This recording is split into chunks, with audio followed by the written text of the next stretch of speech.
My name is Claire Winters. I'm 27. And on my birthday, surrounded by 41 people, my father said 5 words that shattered everything. I wish you were never born.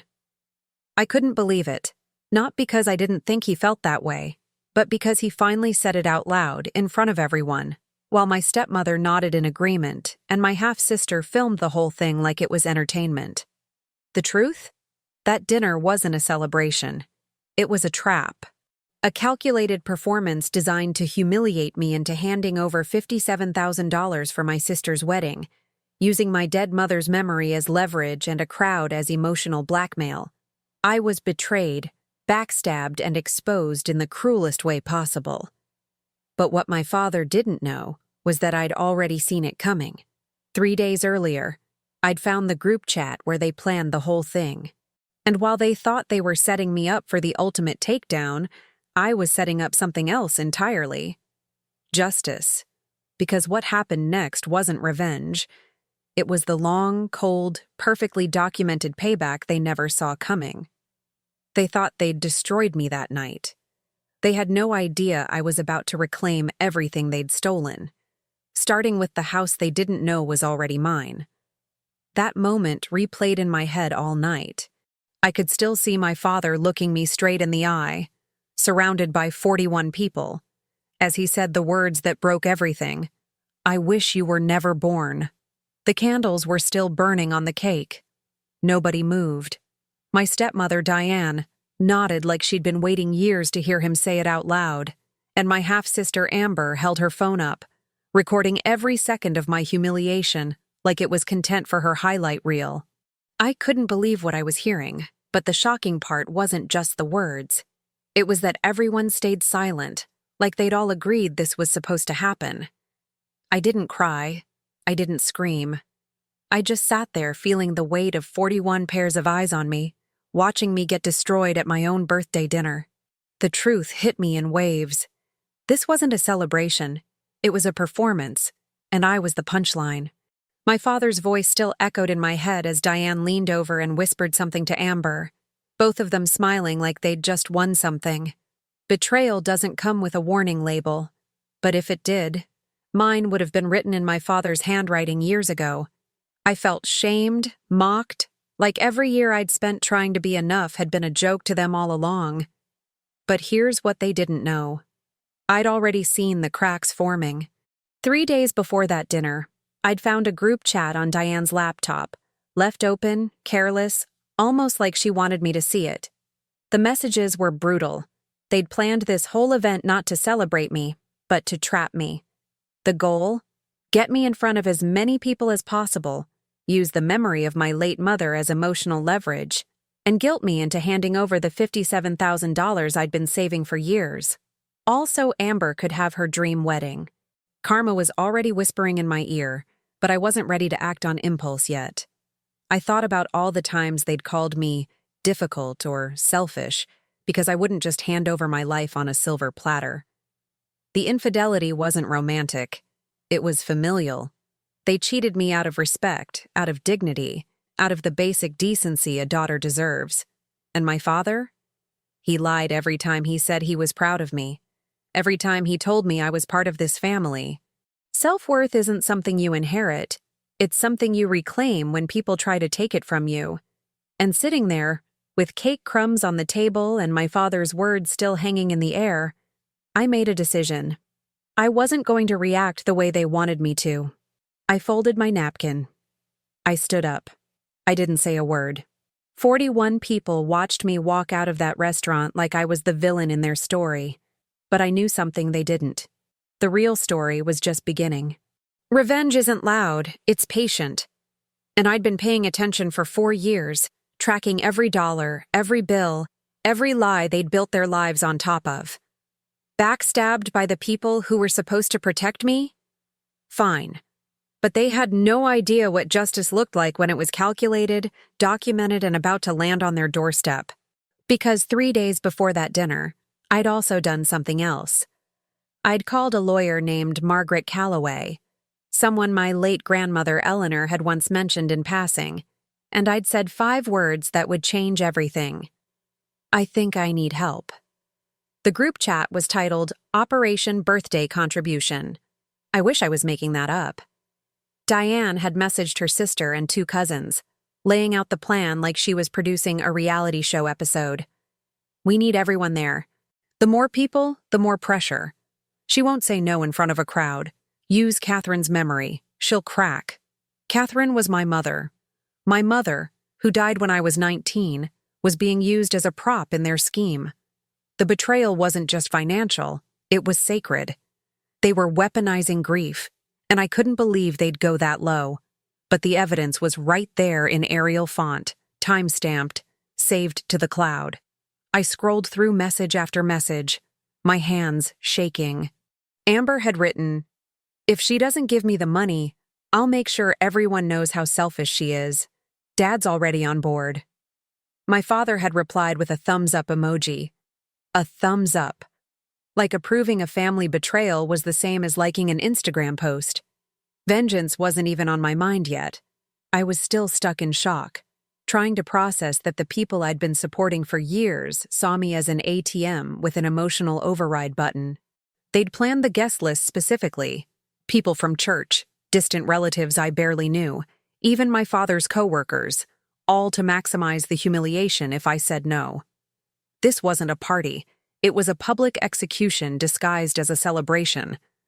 Then I found the budget. Amber's wedding budget.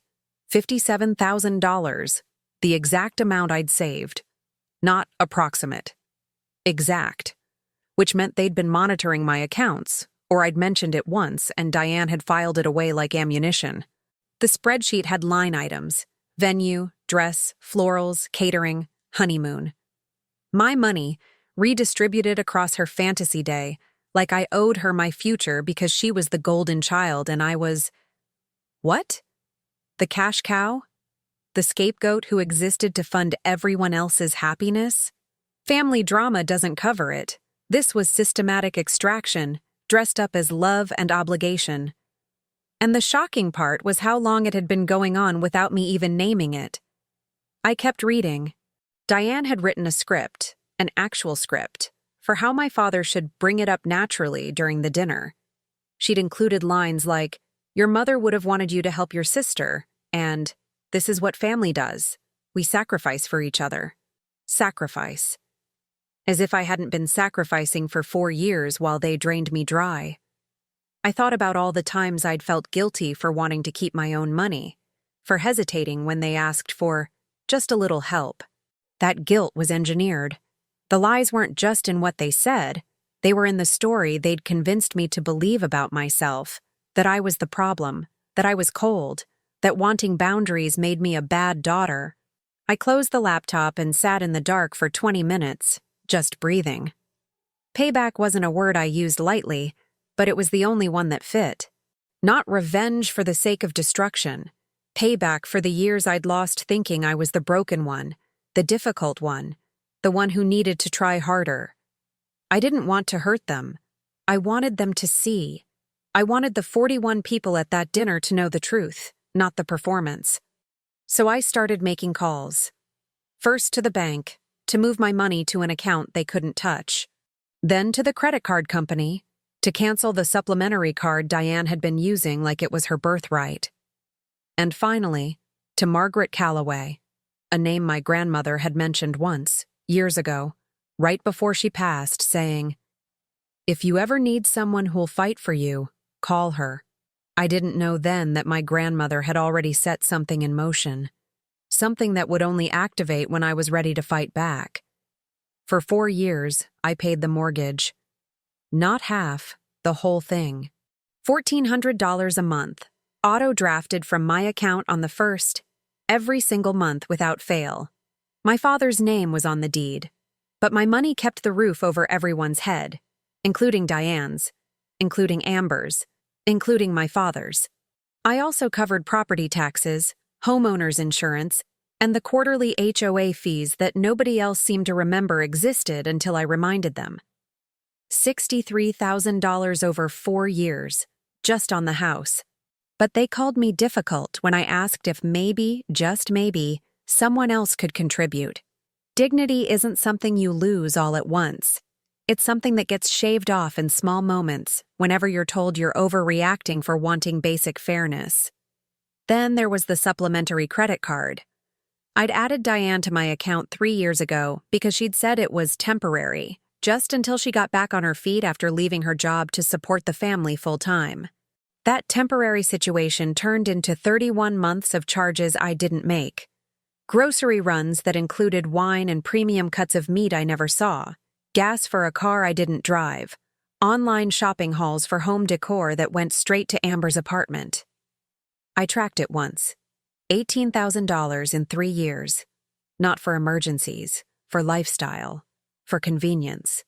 And when I brought it up, Diane looked at me like I'd accused her of a crime, voice dripping with disbelief.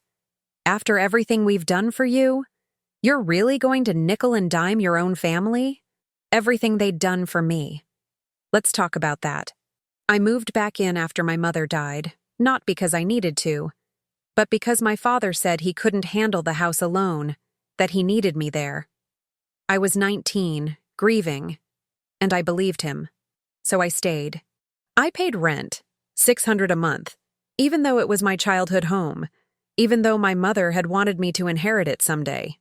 I cooked dinners, cleaned bathrooms, did laundry, played therapist when my father spiraled, played mediator when Diane and Amber fought, played ghost when they decided I was in the way.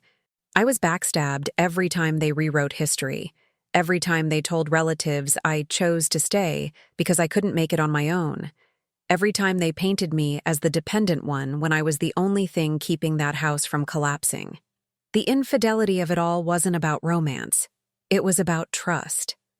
I'd trusted them to see my sacrifices, to acknowledge the weight I was carrying, to at least pretend I mattered beyond what I could provide. But they lied to everyone, including themselves. At church, my father played the devoted single dad who took Claire in when she was struggling. At family gatherings, Diane played the gracious stepmother who tried so hard to connect with a closed-off stepdaughter. And Amber? She played the victim of a jealous older sister who couldn't stand to see her happy. The truth was buried under so many layers of performance that I started to wonder if I'd imagined my own reality. That's what financial abuse does. It makes you question whether you're allowed to call it what it is. I kept receipts. Not because I was planning anything at first, but because I needed proof for myself, proof that I wasn't crazy, that the numbers were real. Every bank statement, every credit card bill, every Venmo request I'd approved without question. I saved them all in a folder on my laptop labeled Household Expenses. $71,000 over 4 years, not counting the mortgage. $71,000 that Diane said wasn't that much when I finally showed her the total that my father said I was exaggerating about, that Amber said made me obsessed with money. Justice isn't just about being right. It's about having evidence so airtight that no one can gaslight you into doubting yourself anymore. And I had a novel's worth of evidence, time-stamped and categorized, ready for the moment I'd need it. I didn't explode. That's what they expected. Tears, accusations, a scene they could use to prove I was unstable or dramatic. Instead, I went quiet. The kind of quiet that comes right before a storm you didn't see coming. I called Margaret Calloway the same night I found the group chat, and her assistant answered on the second ring, which felt like fate or coincidence, or maybe just good timing. I said, "My grandmother Eleanor mentioned your name years ago. I think I need a lawyer." There was a pause. Then the assistant said, "Hold, please." And when Margaret picked up, she wasn't shocked. She sounded prepared. Her voice was calm, measured, like she'd been expecting my call for years. "Claire," she said, "your grandmother left very specific instructions. I've been waiting for you to reach out." That sentence landed like a stone in water, heavy, sinking, rippling outward. My grandmother had left instructions? About me? I hadn't seen Eleanor much in the years before she died.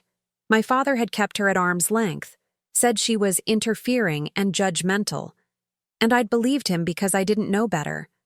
But now, sitting in my car outside a coffee shop at 9 p.m. with my phone pressed to my ear, I realized Eleanor had known. She'd seen what my father was, what Diane was, what this family would do to me if no one intervened. Betrayal has layers, but so does protection. And my grandmother had built a safeguard I didn't even know existed. Something that would only activate when I was ready to reclaim what was mine. Margaret explained it in pieces, slow and careful, like she knew I was already drowning in information. Your grandmother transferred the house into a trust before she passed. Legally, the property belongs to you, Claire. Your father's name is on old documents, but the deed was updated 8 years ago. He's been living in your house. I couldn't believe what I was hearing. My house? I'd been paying the mortgage for 4 years, not knowing that legally, the house had already been mine for 8. My father never told me. He let me believe I was helping him.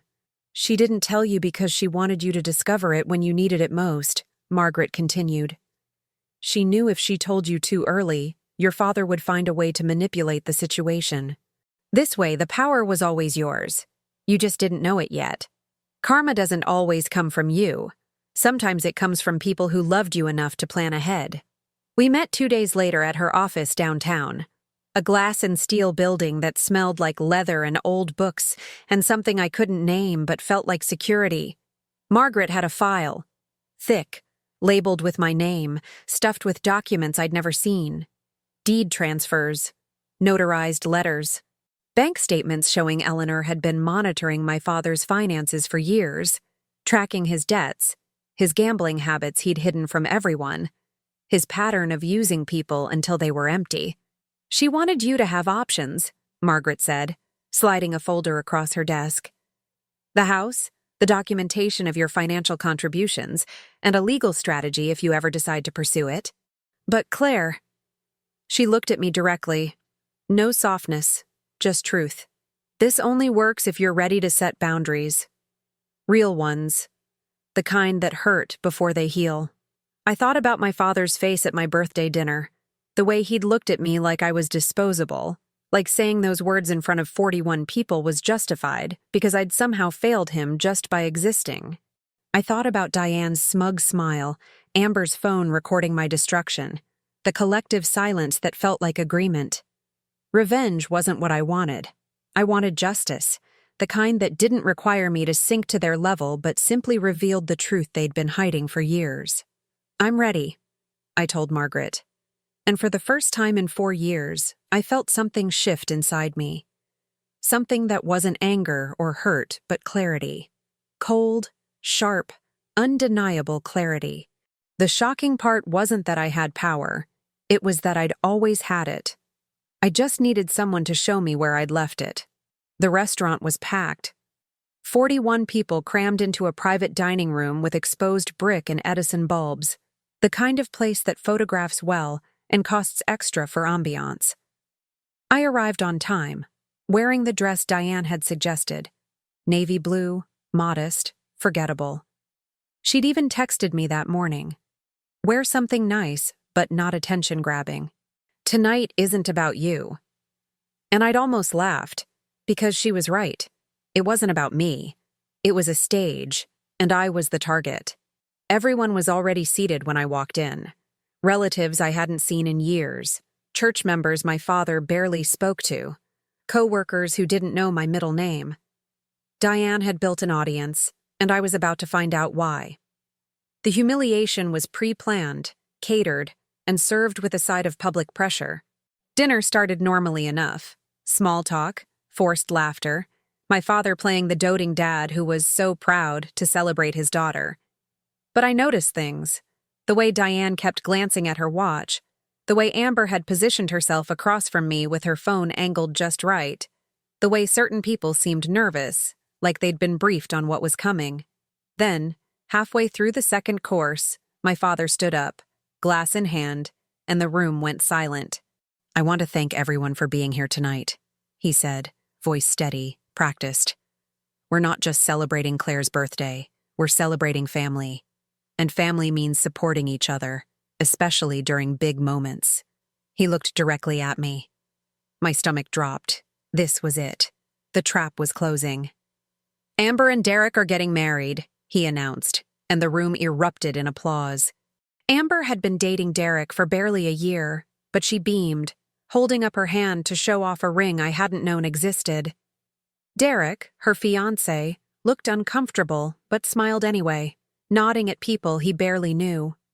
My father continued, voice rising with emotion that felt rehearsed. And as Claire's birthday gift to her sister, because that's what family does, she's generously agreed to help fund the wedding. Isn't that right, Claire? 41 pairs of eyes turned to me. Diane was smiling. Amber was recording. The shocking part wasn't the ambush.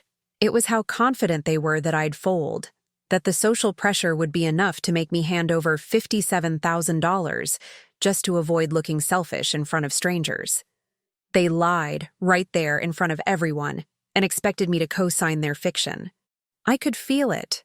The weight of expectation, the unspoken rule that saying no would make me the villain, that embarrassing my father in public would be worse than letting him embarrass me. But something in me had already broken 3 days ago when I read that group chat, when I realized they saw me as a resource, not a person. So I smiled, calm and cold, and said, "Actually, Dad, I never agreed to that." The room shifted. You could feel it, the air tightening, people glancing at each other, unsure if this was part of the script. My father's face changed, the mask slipping just slightly. "Claire," he said, voice low, warning. "Don't do this. Not here. Not now. Your mother would want you to. Don't." I cut him off, and I saw Diane freeze. "Don't use her to manipulate me." My father's jaw clenched. He looked around the room, trying to regain control, trying to salvage the narrative. But I'd already stood up, already folded my napkin, already decided I wasn't going to be part of their performance anymore. And that's when he said it, loud enough for everyone to hear, sharp enough to cut through years of pretending. "I wish you were never born." The room went dead silent. Candles flickered.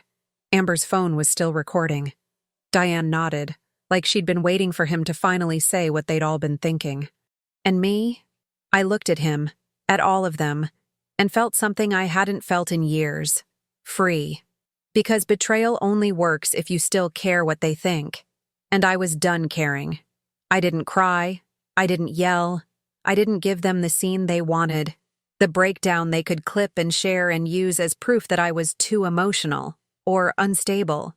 I just stood there for 3 seconds, long enough for his words to echo, long enough for people to realize what had just happened, and then I picked up my purse, smoothed my dress, and walked out.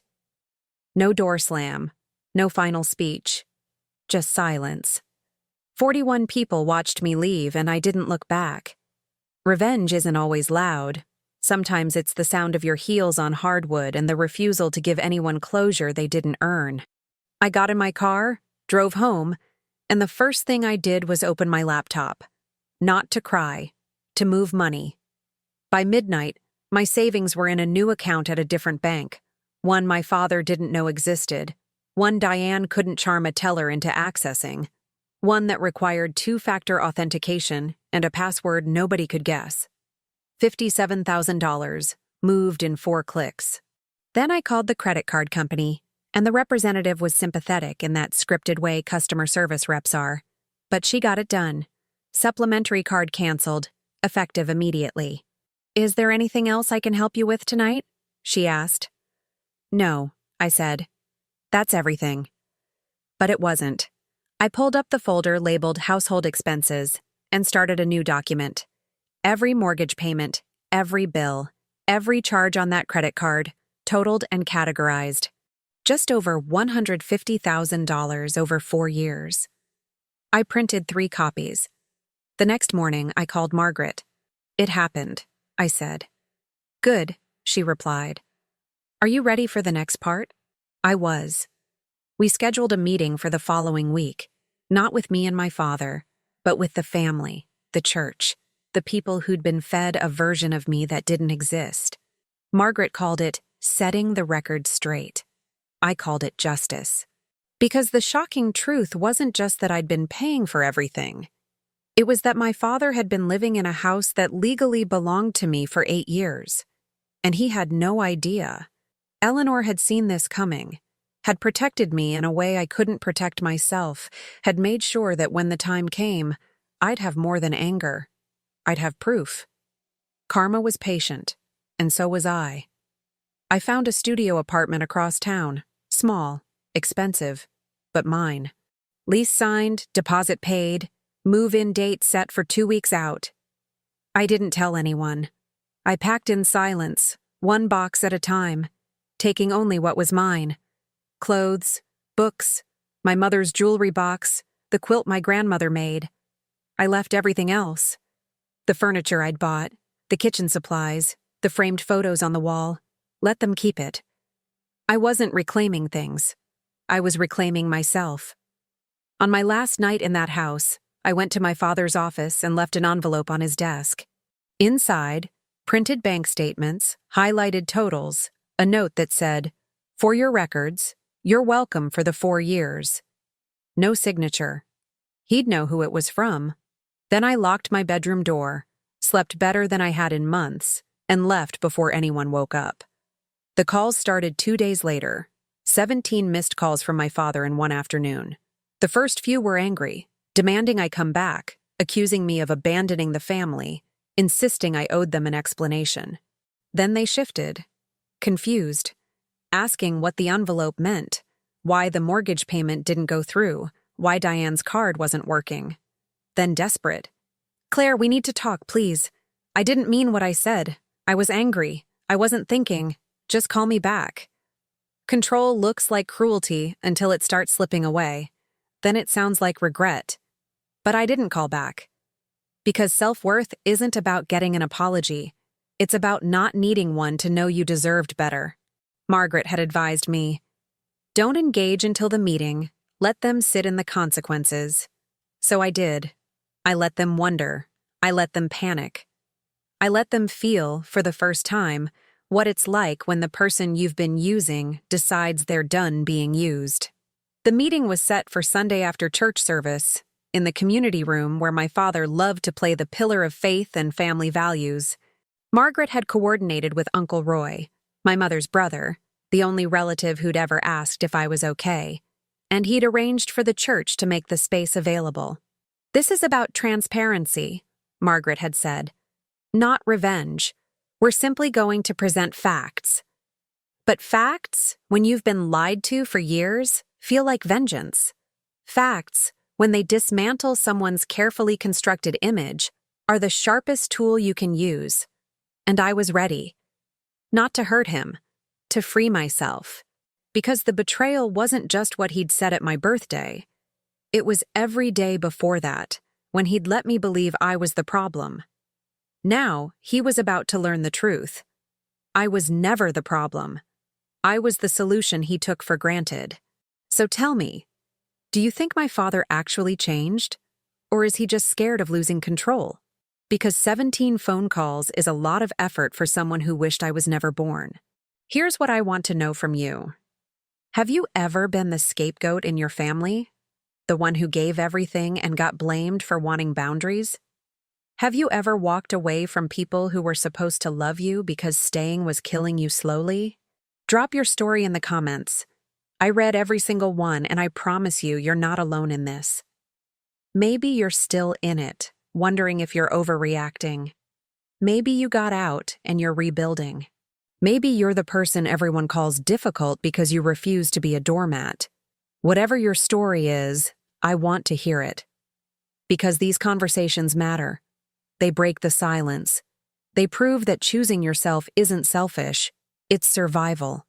And if this story hit you the way I think it did, if you felt that gut punch of recognition, that anger on my behalf, that relief when justice finally landed, then do me a favor, subscribe to this channel and turn on notifications. Because I'm not done. There are more stories like this, more truths that need to be told, more moments where people like us decided we were worth more than the crumbs we were being fed. This isn't just about family drama or betrayal or revenge. It's about dignity.